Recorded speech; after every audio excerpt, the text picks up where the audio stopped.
I don't even remember the last time I've done a video review on a manga. Was it my shoujo event? I'm like, that was quite a while back, if that was the case. And even more so, a light novel, that's been a few years.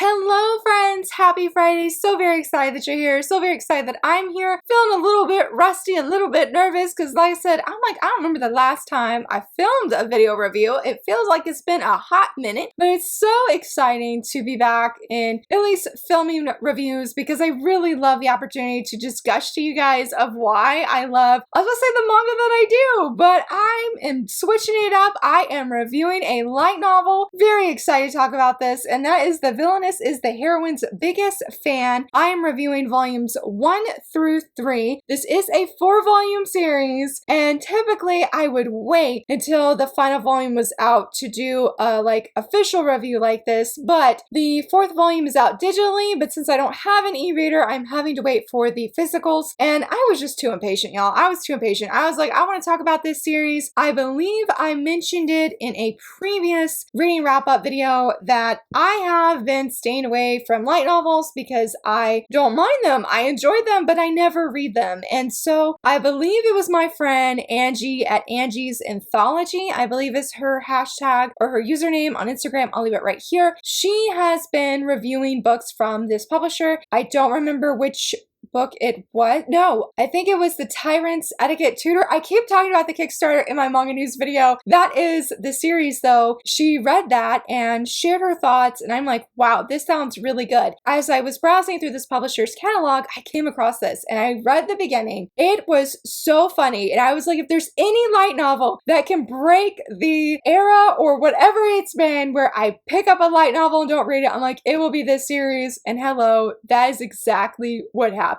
But let's first talk about this series in case if you are not familiar with it, because I had never heard it before. Apparently before this publisher started physically releasing it, it was on Tapas, and it's still available on Tapas, but it's showing the series is on hiatus on there. That's not true because when I went to Manga Baka updates, it says it's completed, and even the publisher for the 4th volume, they have mentioned that that is going to be the final volume. So I don't know why it has an update on there, but you can try this series on there. So yes, about this series, it is about our main girl. Her name is Maribel. That's not her original name because she was reincarnated, transmigrated into one of her favorite romance novels, which wouldn't sound that bad, you know, but Villainess is in the title, and you guys know that means she has reincarnated as the worst character, the villainous Maribel. To make matters even worse, well, I guess I should say first, Maribel, the villainess here, her family is very well off. They're one of the richest families in the kingdom. They are also one of the best top merchants in the kingdom. She's very well off, very spoiled, lacks nothing, and if there's anything that she is lacking and she wants, Maribel's family will get it for her immediately. So everything seems pretty gravy, right? No, because Maribel, when this girl's reincarnated as her, Maribel has one of the worst ways of talking. She can be very cruel, very mean, or a combination of both. Her tongue is just something else. She is not kind at all. And so this girl has been reincarnated as her, and she's like, what am I gonna do? Every time she speaks, what she wants to say, the opposite comes out, and her tongue is just a hot mess. A hot mess. And so as she's navigating this new way of life or new way of living as this villainess, she's like, okay, I need to avoid the heroine because if I avoid her, things will be good for me because she knows things will not go well for the original Maribel according to the novel. She's like, I'm gonna avoid the love interest, avoid the heroine. Well, lo and behold though, when she is at this very special event, who should she bump into? The heroine, of course. Not only that, they have this meeting that was not like the original novel, and things are starting to change. So what is Maribel, this new Maribel I should say, what is she going to do? How is she going to navigate this? Because as she starts to befriend Aria, the original heroine here, Maribel decides to use her original knowledge from when she was in Korea about idols and whatnot to make Aria the new best singer in this empire that she now lives in. I was 100% right that this series broke my problem, my issue of not reading light novels. I loved this first volume so much. I had a blast. And if there is one single quote that I could say that sums up this entire series about Maribel's struggle, it would be, how could I avoid a predestined catastrophe with these disobedient lips? I feel bad for saying it, but I love the struggle that Maribel had. I really enjoyed where we have this girl coming into this villainous body and she just cannot control her lips. She'll say something and internally we'll, as the reader, will see what she actually means. And it is 10 times more nicer, 10 times more kinder. I felt bad for her, but it made so many humorous moments when I was reading this. I could not get enough of it. Again, I really, really loved it, despite that I feel bad for saying that. And that was one thing I thought really refreshing about this series, is typically in the villainous genre, from what I have personally read, when the new villainess is a new person because of the girl that's being reincarnated as her, typically the behavior of the villainess changes. She will not be as mean, or she won't act the same because it's not the same person, so it makes sense. So I enjoyed having this young woman just not be able to change Maribel's actions. And while I feel like that wasn't as prominent as you get into, like, say, volumes 2 and then especially in volume 3, she still has many moments where she's like, that's not what I meant. And internally she's like thanking her twin brother for saying deep down what she ultimately meant, but you know, her lips are saying something else. So that does stay a trend or a theme throughout this series, but it was so very prominent in this first volume, made so much laughable and good humorous moments that I could not get enough. And I was really surprised I was reading, because this first volume was so fun and there wasn't a lot of high stakes. I was definitely very surprised when volume 2 comes and there's starting to be more depth to the characters and we start to see these different struggles that we haven't seen, especially at the beginning of volume 3. Wow, I'm pretty sure it was the beginning of volume 3. It was maybe the beginning of volume 2. There was a moment between May, who's Maribel's twin brother. I will leave the cover here so you can see him because he looks so dashing and I really love just how he looks. But they have a great conversation. It had to been in volume 2. But you start to see that there's so much more to Aria. She's not this perfect heroine, and none of the other characters are perfect either. I really love that for volume 1, it was mainly all from Maribel's perspective. We may occasionally get one of the love interests. We may get their perspective, but ultimately in volume 1, we're getting all from Maribel mainly. Volume 2, that starts changing, and then definitely in volume 3, we see a lot of different other perspectives, and I really feel like it just opened up this entire world of these characters to see that they have so many layers to them. What you may be thinking or how they perceive to come across doesn't ultimately mean that is how they are as a person. We very much see this from Ethen's point of view here. He is Maribel's fiance. I love his character. And I will just say, spoiler free of course, I will just say that the ending of this volume was such a cliffhanger and I need things to be okay because Ethen is best boy. I loved his character development in this series. I loved him in volume 1. I thought he was such a sweetheart. And I'm like, Maribel, you're this new Maribel. I'm like, you were just not being smart by just accepting this man's affections. And then volume 2, I definitely had problems. It was my least favorite volume. Give it 4 stars. So I definitely really enjoyed it. But I was upset with Maribel because the thing is, and I know I was gonna talk about Ethen, but the thing is Maribel, she knows the original storyline, and so she's trying to keep it the same while also, you know, avoiding her, I think, the original ending of the storyline, which she's going to get kicked out of the kingdom. Parents are sort of going to disown her to a degree, but more or less you could say good things are not in store for the original Maribel. So she's trying to avoid that. But here she is finding herself over and over being with Aria or being with one of the love interests. And I will pause and just say, I know this video is everywhere. I'm so excited this morning. Typically in villainous manga, I feel like having a reverse harem is not an uncommon theme because, you know, usually they're getting reincarnated to these romance novels or to these otome games, which is part of the otome game, like reverse harem. I mean, that's a thing, okay? I loved Maribel and how even if she was like, okay, there's 3 different love interests that are supposed to fall in love with the original heroine, Aria. That's Vante, who's like this one mysterious guy we don't know much about. There's Edville, who is the crown prince. And then we have Ethen, who is the fiance of Maribel. All 3 of them are supposed to fall in love with Aria. I really like that even with when Mary Bell here is struggling because she's like, okay, I'm gonna use Ethen. I wouldn't say in a bad way because she does have feelings for him. Like definitely Mary Bell, the body of Mary Bell reacts very positively and to Ethen. And out of any person where she's like the least rude to, it is always Ethen, because the original Mary Bell was deeply in love with Ethen since she was a little kid. So I bring all of that up because you would think these love interests are going to be around her often. Mary Bell's going to let it happen. No, she does not. She keeps a very respectful distance from Vontae and Prince Edville because she's like, I'm an engaged woman. And even Turnlip, she's like, I don't know what's going to happen with this engagement. She's like, I'm an engaged woman. You need to back up. And I really love those moments when she makes it known through all of the entire series. I had so much respect for her in that because she's like,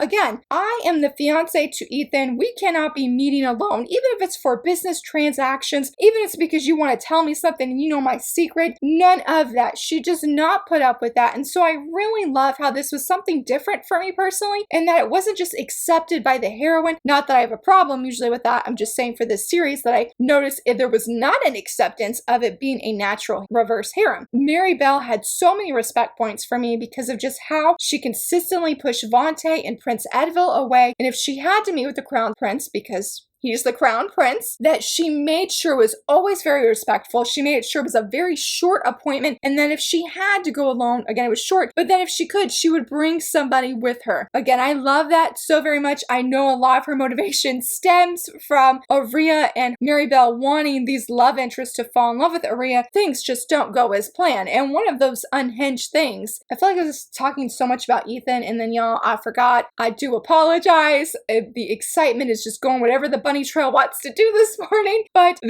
thing that derails the story and the entire original plot line is when Mary Bell, she has a one-on-one meeting with Aria. It was supposed to be sort of the clandestine meeting between Aria and the prince here. That doesn't happen because it happens between Mary Bell and Aria. And when Mary Bell hears Aria sing, and I will say that Aria has this reputation, it was even the original storyline, Aria has a very angel-like voice. She can sing so beautifully. And when Mary Bell hears Aria sing for the very first time, she's more or less thinking, I'm gonna make you an idol. When I first started reading this series, I did not read the blurb before I started, and I did not know, it was such a pleasant and wonderful surprise for me when I was reading this. I did not realize that Mary Bell was going to make Aria an idol in this world that she is now in. I loved it. I loved how she made this a hobby for her. And one of the things that Mary Bell says is she's like, the original Mary Bell loved to go party, loved to go do these things, really didn't have a purpose for her life. But Mary Bell, this new one, when she sees the ranch, she's like, I'm gonna get you up in the highest palace places and have you sing for the nobility, and we're gonna make you world famous. When she makes Aria want to be an idol, and she encourages her and she helps her, she uses all of her funds, she makes Aria's not a personal pet project, because that sounds really mean and not a good way to say that, but it's a project, a hobby to make Aria so world known. And there's a moment where Mary Bell says that this is the time I have found my purpose. This is not a super romantic story. Yes, Mary Bell is engaged to Ethen, but things happen and Mary Bell is just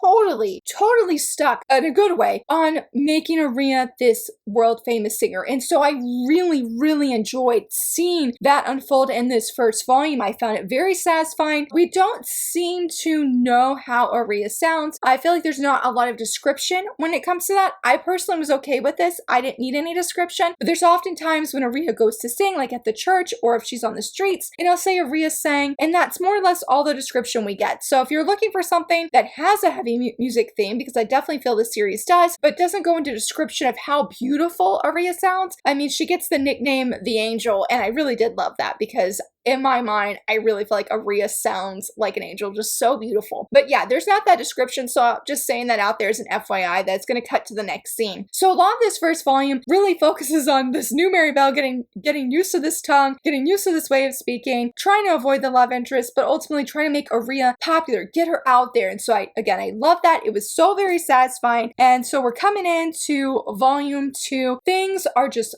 flourishing, and it's causing a little bit of problems for Mary Bell because she's engaged. She's engaged. And Ethen is realizing that this Mary Bell is not the same Mary Bell she was just a few weeks ago. If she was going to all these parties, not anymore. She ain't doing that. Ethen is starting to realize this change, and he's being attracted, I think, to this change. Maribel doesn't really know what to do with that, because in this volume where I felt the most frustration, I love the story, but I was so upset with Maribel because I'm like, girl, stop pushing Ethen, your fiance, onto Aria. Like, please stop. Like, girl, you know the storyline has changed. It is not the same. You have seen that these characters, which you thought you knew about them, is not lining up with what you read, and that things are different. You need to accept that you are now and going to be the fiance of Ethen. That's not going to change. That there's no going to be Ethen changing his mind and defying his father because it was a political marriage that was set up. Both Maribel and Ethen were born. That things are different, and that Ethen is generally starting to care for you. So I was very frustrated in that sense because I'm like,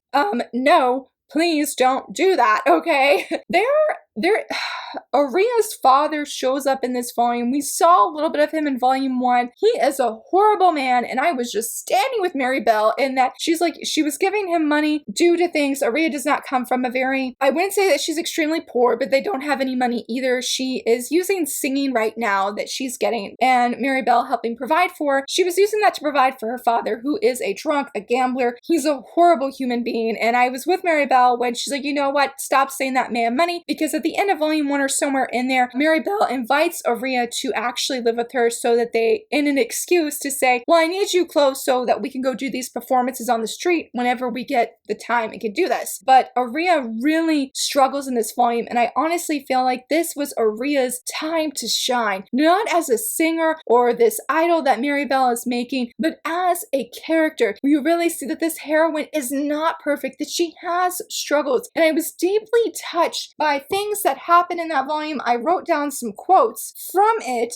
and Aria is more or less, again, she's ultimately struggling. I didn't write the quote down that I wanted to share with you guys, and you see her lack of confidence, and Maribel's brother, comes in. He does not handle this situation the best, because he was like, okay, he sees Aria crying outside of this establishment, and he's like, well, you want to go in for a drink? And he's trying to comfort her, but they're not that close. He knows who Aria is and that she is Maribel's friend, but it was honestly a really sweet and heartfelt moment, because not only does she sort of like praise May and that he's so kind and he encourages her that everyone makes mistakes, and if anybody, and I guess that was the one that maybe I did want to mention, is he's like, everyone makes mistakes. If someone mocks you for that, they likely have issues of their own. He has just been such an encouraging person in her life alongside Maribel, even though May is deeply offended when Aria's like, you're so much like Maribel, and he felt like he has been slapped in the face because Maribel has been a wicked and mean human being up to this point, while May has been putting up with all of her shenanigans and whatnot. And it's the kindness that these people show. And Aria, really, you could tell she is the heroine, the original heroine, because Maribel does not always speak kindly to Aria and can be very blunt and very frank and come off very rude-like. And Aria's like, she just stumbles over her words, but deep down, she's a really kind person. And because it's not like this Maribel doesn't care for Aria, she loves Aria. She is Aria's biggest fan. No mistaking it through the entire series. But again, I just loved how Aria, we were able to see that she has these struggles, that she's going through so much pain. And the end of this volume was very heartbreaking. Her father let that man starve, get him off the page. I was glad that he got off the page, but the ending of this was, it was brutal. I really appreciate this volume and how we're getting all of these different perspectives. But the ending of this and going into volume 3 was heartbreaking. It was so heartbreaking. I was deeply thankful I had the next volume on hand, because I just was like, Maribel, you're saying things that get you angry, but Aria is hurting and she needs you there. How that looked like, I really just didn't know. I didn't know. But Ethen came in as the MVP. One of the things I will mention that I was deeply missing in volume 2 is I wanted Maribel to have some romance going on with Ethen. And we got some dates in this volume. They were my favorite parts. You really see how deeply Ethen cares, how much affection he has for Maribel, how the original plot changed, and what unfolded in this volume was everything. I loved every single moment, but poor Maribel, this was after good things happened after the ending of volume 2, because it was heartbreaking, but good things happened. Things seem to be right back, going. Maribel's singing going with the original plot as much as can be had, since it's pretty derailed, but she's like, okay, some things are still the same. Nothing was the same. And Mary Bell is sort of having this crisis in her life, rightfully so. She's very overwhelmed because now she's realizing Ethen has zero feelings for Aria. He has complete feelings for her. Vontae doesn't seem to have anything to want to do with Aria and just has eyes for Mary Bell. And even the Crown Prince, he doesn't seem remotely interested in Aria, romantically at least, and is very interested in Mary Bell, but he makes it adamantly known he has no romantic feelings towards her. But it is leaving Mary Bell overwhelmed, and Ethen is picking up on these vibes that something is wrong. And Mary Bell can't just come out there and say like, hey, she's got this guilt because she feels bad. That she's like, Ethen is Aria's man, and yet he's in love with me. And I did love seeing this character development in Mary Bell, where she's having to face the facts that the storyline is changed. It is different. What is she going to do moving forward? Is she going to accept Ethan's affections? Girl, yes, you better accept that man's affections. He checks off all your boxes, girl. You better not deny him. Anyway, we're gonna keep moving on because that is really shaky. It's really up in the air. So I love the romantic moments, and I really loved just the struggle that Mary Bell's having, because I want to see her start to make decisions for herself as the new Mary Bell, not of what she read in the novels, not of what she supposedly knows about the characters, but know that she can freely enjoy herself in this world. Yes, she has found purpose in helping Aria become a singer, but I still feel like she's locked into this storyline, locked into keeping things the same. And every time she tries to push Aria, especially in this third volume, towards one of these guys, she's like, Mary Bell, what are you doing? You know, like she gets offended. I'm like, thank you, Aria. Thank you. We need this. We need you being offended, girl. We need you being offended. I feel like Aria is going to be, when it comes to the fourth volume, sort of things I feel may happen is Aria is going to very much be in Mary Bell's corner. I really feel like she's going to help Mary Bell, because Mary Bell up to this point has helped Aria times 100. I mean, there is no end to her support for Aria, whether that's finances, whether that's dresses, whether that's time, whatever it is, she will gladly give it to Aria. But I feel like going into the fourth volume, because we even see at the end of volume 3, Aria has changed. When events happen at the end of volume 2 and the things that went down that were really heartbreaking, Aria is a different woman now, and she is trying to stand on her own 2 feet. And I feel like because she has this newfound confidence in herself, I really feel like she's going to help Mary Bell and be able to make those decisions that deep down, Mary Bell wants to be with Ethen. Mary Bell wants certain things that are different from the original plot line and storyline, but she's not giving herself permission to pursue those things. And I feel like Aria is ultimately going to be the one to say, hey, you should go for it. She may have no idea about, and she doesn't, but she has no idea about the original Mary Bell and how things have changed, but yet she's still cheering for Mary Bell. I think Mary Bell's going to need a cheerleader, and Aria is going to be that person. I am eagerly looking forward to the final volume of this series. I am devastated I don't have volume 4 on hand. I have no idea when it's going to be releasing physically. Again, it's available digitally right now. Has 3 5-stars on Amazon. I did skim read like the first 2 pages, and I said, I've got to wait for the final volume to come out physically. This has been a delight of a series. I have enjoyed it so much. I was a little bit nervous. Would I want to reread this after I read it one time? And the answer is yes. This is something I want to stay in my collection because I have enjoyed it so much, from the humor in the first volume, just seeing Aria and how she really is and the struggle she has, and then seeing even at times Mary Bell making decisions I'm not fond of, seeing these two come back in volume 3 stronger together, and then seeing the romantic development that is happening, even if Mary Bell is in denial right now. I am loving all of it, and definitely seeing a variety of perspectives in this third volume and how each person really is their own character. It was a lovely reading experience. I would highly recommend it if you enjoy reading light novels and you're looking for a villainous one that offers something new to the genre, because every villainous manga or light novel does. This one is a very fun one. If you want to see some disobedient lips cause chaos, this is your series, and I would highly recommend it, especially if you want something that's music focused and really just want a fun series. Ultimately, I enjoyed this so very much. Can't wait for volume 4. It will be an instant pre-order as soon as I see it's available, or if it doesn't have a pre-order and it's just up for ordering, I'm going to be getting it. Loved it very much. Thank you, friends, so much for watching this video. I would love to hear from you. Have there been any villainous manga or light novels that you recently read? had, or maybe it was just like your last book that you read that didn't have any pictures, because look, that is all words right there. That is all words. Again, thank you so much for watching this video, and if you enjoyed watching it, please give it a thumbs up and subscribe, and thank you so much for watching. Bye!